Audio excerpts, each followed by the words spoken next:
joined virtually by a member of the House of Representatives from Edo State, Honorable Onobun, who's a member of the All Progressives Congress. Honorable, welcome to Political Paradigm. Well, thank you again, Mr. Terry. Thank you for joining us. I've been speaking with Honorable Dachung Bagos on the state of the nation in 2025. We touched on security, economy. We looked at some portions of the Electoral Act Amendment, which is a major document as far as fixing our elections is concerned. So let me begin with you as far as the economy is concerned and get your thoughts on how you would assess this administration in 2025 with regard to the economy compared with the previous years. Well, thank you again, Mr. Terry.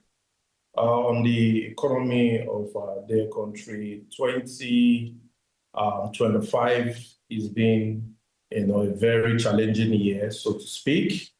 And but the fact is that you see that inflation has significantly decreased. From over 30%, it now runs between 14 to 16% in 2025 compared to what we had, in 2024. Of course, the food inflation is easing out, and when you look at the largest component of the economy, which had to do with food inflation, you see a major decline. And it's at some point in 2025, it actually got to almost a single digits when you talk about inflation. But generally, as it affects Nigeria and the ordinary people, one would say that the hardship is still, biting very hard, But for us in government, those of us in legislature, through legislative oversight and what we are saying, I think this is just a tough time to go through, in order to achieve, the greater good and greater part of the government. So sometimes you just have to, starve yourself. I think this, I'll call this like, what one could term as a planting season. And a time will come when everyone have to reap the benefit of what we have sown. And with the policies and programs that the government have put in place, I want to believe that 2025 is, a year, 2026, as we're getting into now, will be a year for all of us, all Nigerians, to reap bountifully.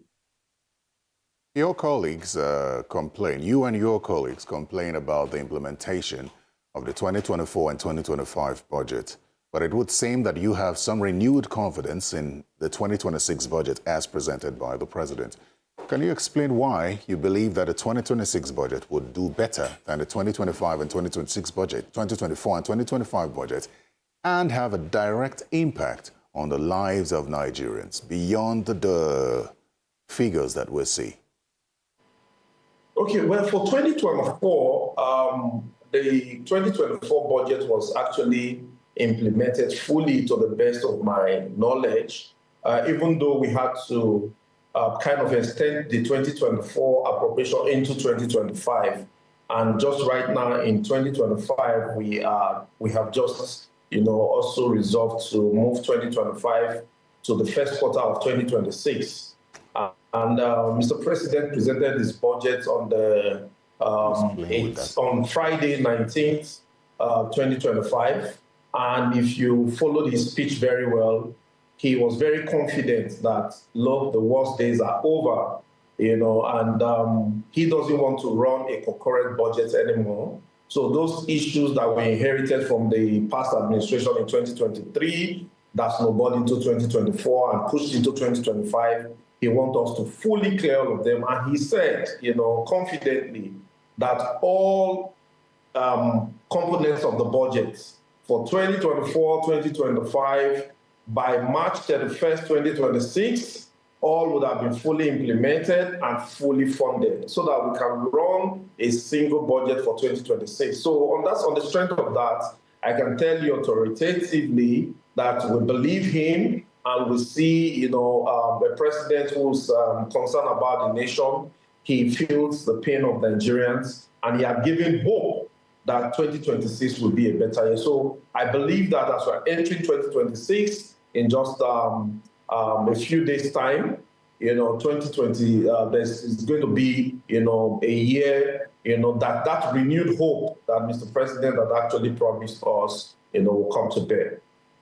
Let me ask you, Honorable, how do you think that the 2026 budget deficit of 23.85 trillion naira would be funded?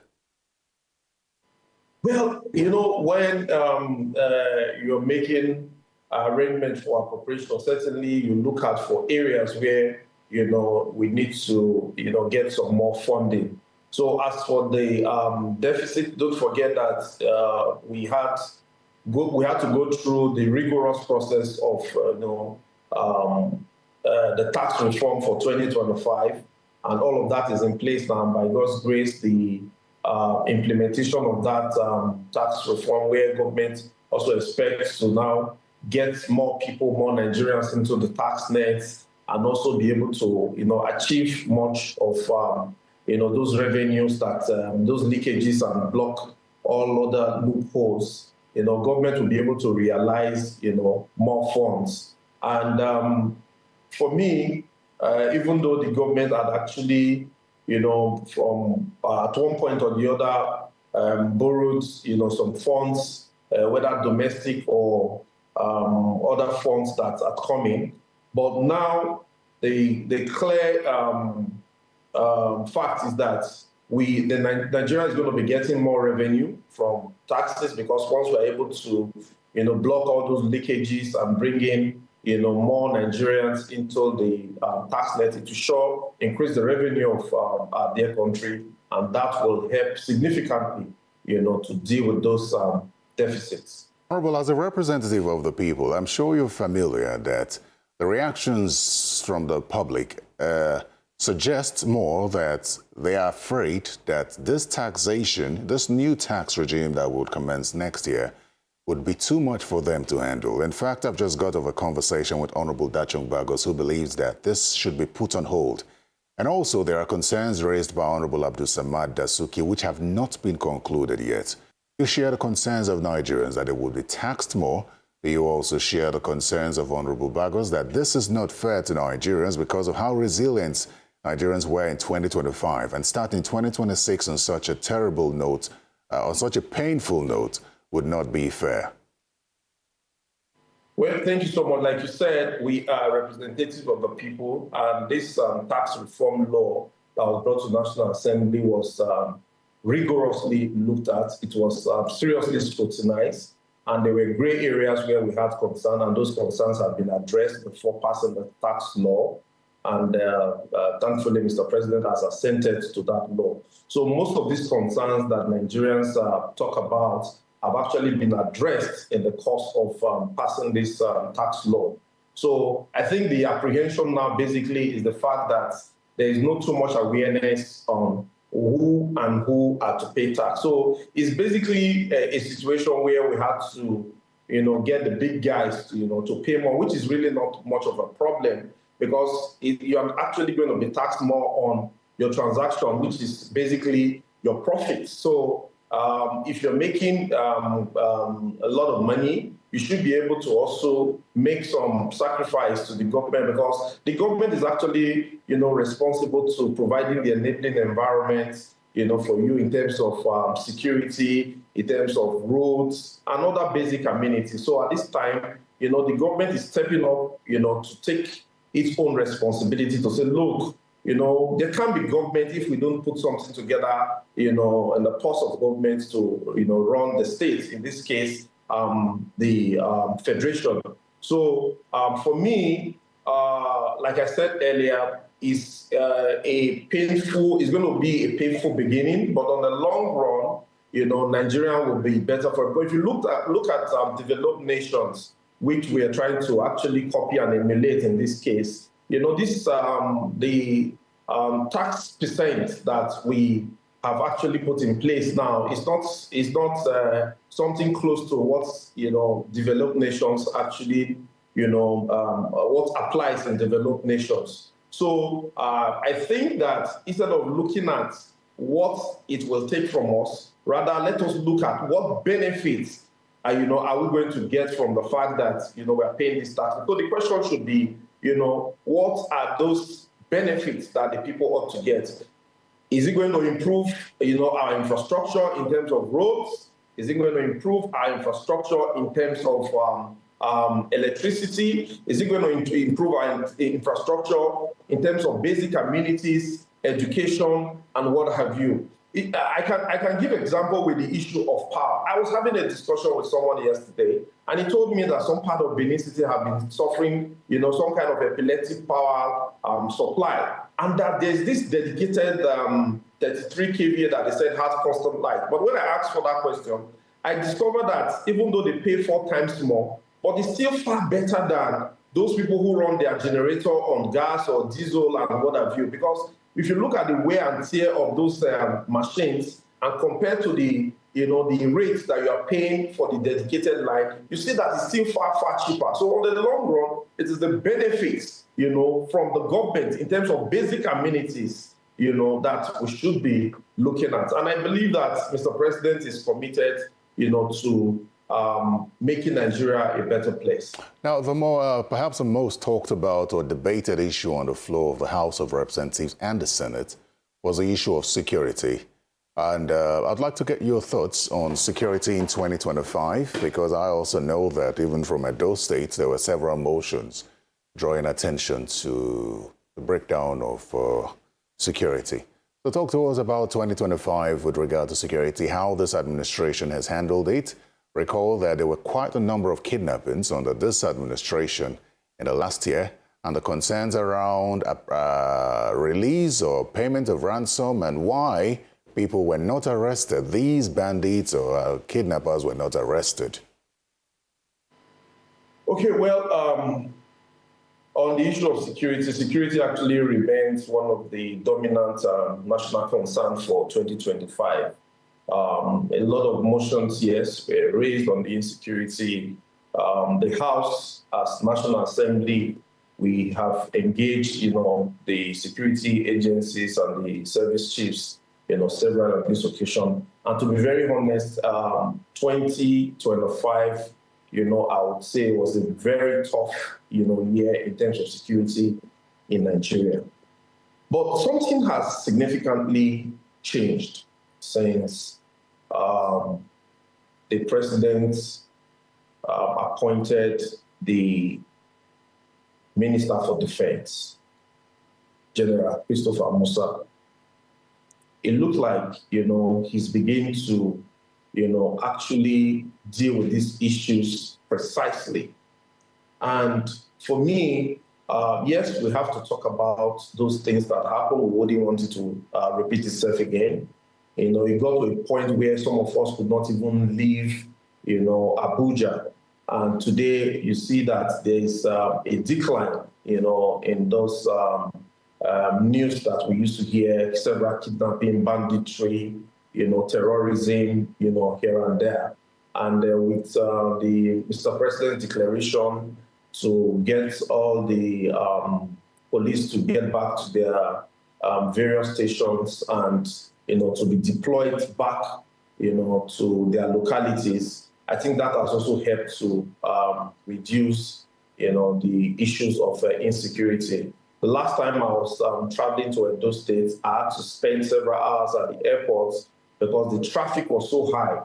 And there was something that actually caught my attention when I noted that a lot of people were traveling to the some part of the east, and I had to ask a question, and I discovered that as a reason of the improvement of the security in the east, that people, across board, they were able to travel. So talking about 2025 in terms of rating the security in Nigeria was practically low, and the scope that in 2026 that Nigeria will witness a significant improvement. And don't forget that there's a discussion ongoing in terms of state police. I've also seen and watched Mr. President talking to the governors about strengthening the local governments, across the country, because local government is actually the government that is closest to the grassroots. And just like they say, politics is local, security as well is local. Because you don't carry out any, there's no bond that, there's no one that's actually invisible to the other. So if we're able to, have state police, if the local government, they're able to actually, carry out their basic functions, these guys, I'm sure that they will not have a hiding place in the country. So I completely support the call for state police, as well as support the call for strengthening the local government administration, not just in terms of saying that local government should be given financial autonomy or administrative autonomy. They should be able to take those basic responsibilities to police their locality. Because we have 774 local governments in Nigeria. If there is an issue in a certain local government and it's being curtailed, I'm sure it will not get to the other local governments. So all hands must be on deck. Government at all levels, be it federal, state or local governments, and even, some communities too, they can also help collaborate with government to stamp out this security in Nigeria.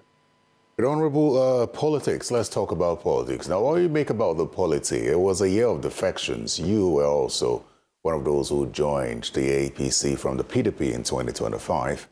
And the conclusion from a lot of Nigerians is that politics took the backseat in 2025. What are your thoughts on how politicians handled the year 2025, largely, as many say, to their benefit?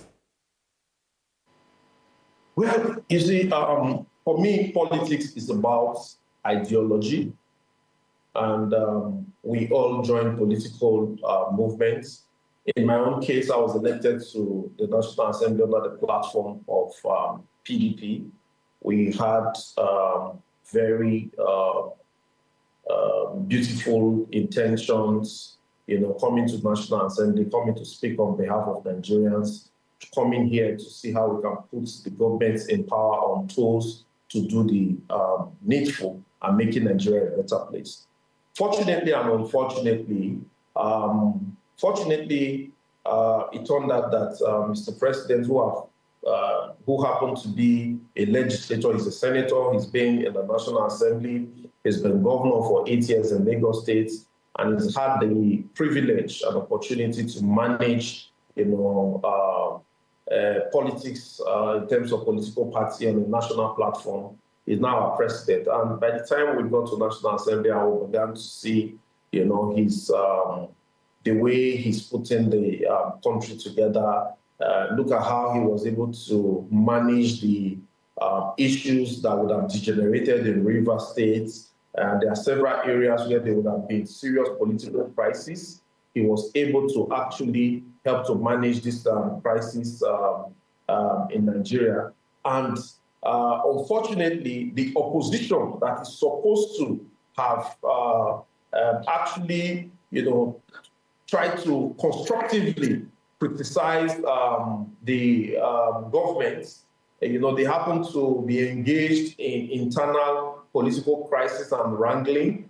And at a point when we thought that the center could no longer hold, some of us, we are young and we want to also grow politically to see how much we can contribute to our dear nation. So for me particularly, it's actually the destination that is of concern to me. So I have to now, join Mr. President, haven't now realized that my ideology, align with his own ideology and that of the All Progressive Congress. I choose to, speak to my constituents, my leaders, both states. Honorable, I was trying to harp more on the governance aspect of things. And from your submission, I must ask you now, if 2025 was heavily politicized like this and governance suffered to a great extent as politicians fought for their own survival,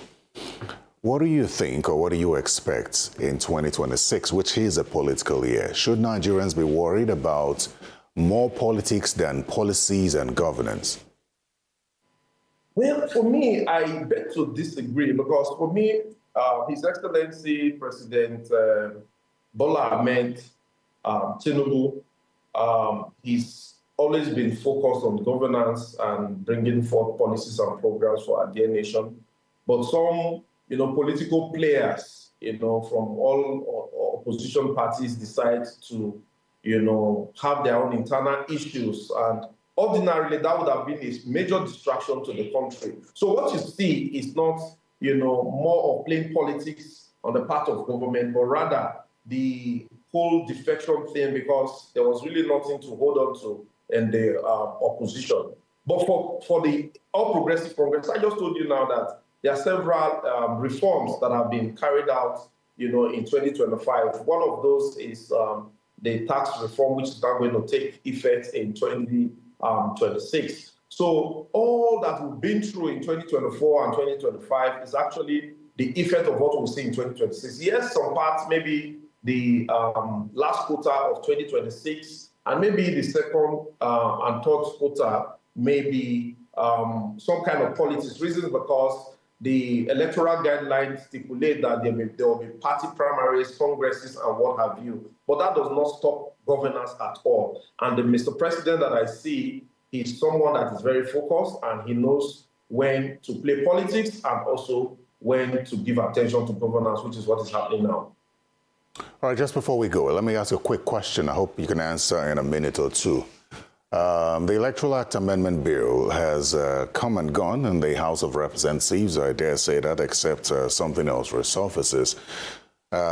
Quite some rejections, and Nigerians now see it as a polarized assembly which served its political interest to a great extent instead of reforms by, first of all, reducing criminalization of inducement of delegates and also increasing financial spendings for political offices. What do you say to that? Okay, well, for me, I am by God's grace, I'm an experienced legislator today, and politics is not about emotions, and to be a leader, and for those people in National Assembly, I can bet you that whatever that was done, most especially on the floor of the House of Representatives, was done in the best interest of our dear country, Nigeria.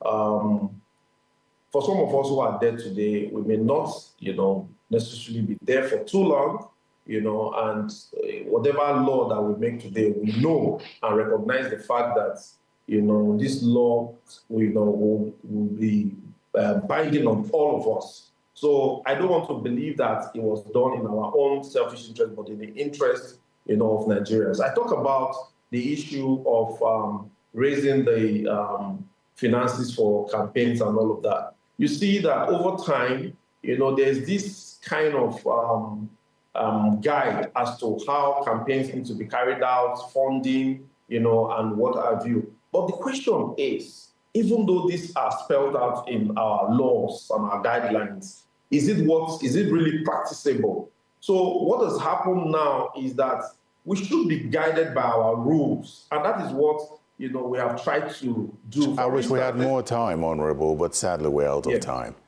We're out of time. I'd like to thank you very. Honestly, I would like us to talk more about this. Yes, we will. It's good that we educate Nigerians, on what we have done in National Assembly. We will have another conversation next year. Thank you so much, Mr. Terry. Compliment of the season, and thank you for your time. I wish you said thank you. All right. So that was Honorable Onobun, who is a member of the House of Representatives from Edo State. If you'd like to catch that conversation and the previous one with Honorable Dachung Bagos, please go to YouTube and search Political Paradigm or go to channelstv.com. Thank you very much for your time. I'm Terry Kumi, and enjoy your holidays. Bye-bye.